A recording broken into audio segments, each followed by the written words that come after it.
Ja. Der var svinekort, ikke? Og det hele var lukket. Hvis ikke der havde svinekort, så risikerer jeg at betale penge for at komme af med grisen. Det er fuldt. De handlede svinekort, det var meget mere værd end gris. Altså, det hele var jo lukket.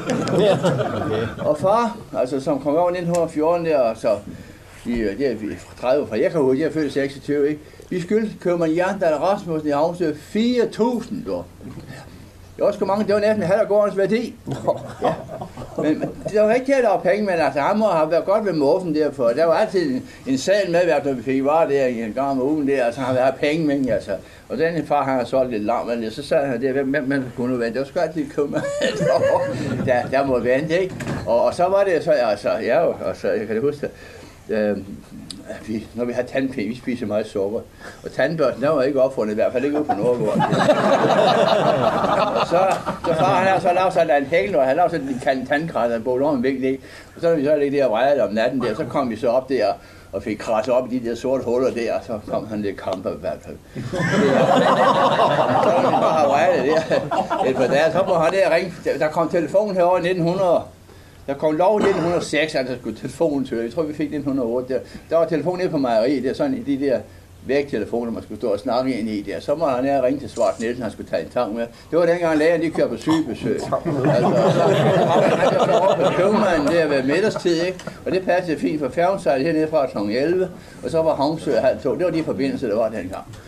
Og det var altså også noget en oplevelse. Han startede, den gamle Larsen der, han startede med en sejljold.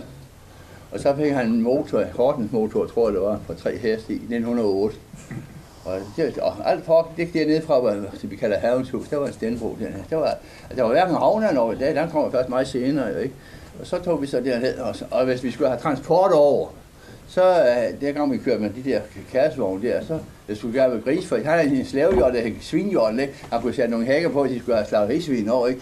Så kørte man ud i vognen der, ikke, til bunden, og så læste over i grisen over i den der jolle der, ikke? Og så var det hækker på, ikke? Og det var jo af helvede til, hvis der grisen smutte og blev vådt. Så en gris, der er nede i vand, der er næsten ikke til at... Der er det fedt, du kan ikke holde nogen steder hverken i halvdelen. Så skulle de have rundt ned om der, og korn og brændsel, det foregik på den måde ude i sådan 3/4 meter dybde der, ikke? Altså, dengang kunstskønne, det var 100 kilo sække, men der var helt nogle af dem, altså der var syge stropper i hjørnet, så man lige kunne sådan smide dem over, ikke? Det var også meget besværligt, det der. Så, ja, men det var den tandlæge der. Så kom vi så over der til købmanden, ikke? Og han kiggede sådan på os, ikke? Vi vidste jo godt, der var galt, ikke? Med alle de der penge, vi skyldte ham, ikke? Kunne have kravlet en motor. Men jeg tror slet ikke, han tænkte sådan, men så kom vi ind. Han havde så et fint kontor, det var Jerndahl Rasmussen der, med sådan en fin lædersofa, ikke? Og dengang, der stod der altid den her sådan et fisk ude for retningen, ikke? Så lige præget sådan et par fisketarmben op i stolen, og så var fisk til at holde ned, ikke? Og op på gav, og inden du fik tænder, så havde han sgu trukket tænderne ud. Han var fantastisk til at trække tænder, han skulle have tænder. Der var ikke nogen, der var bedøvende. Det var færdigt, det gjorde jo ondt i forvejen. Ja. Så det. Så kom det. Men, så det, ja, og så, hvor skal vi så begynde hen?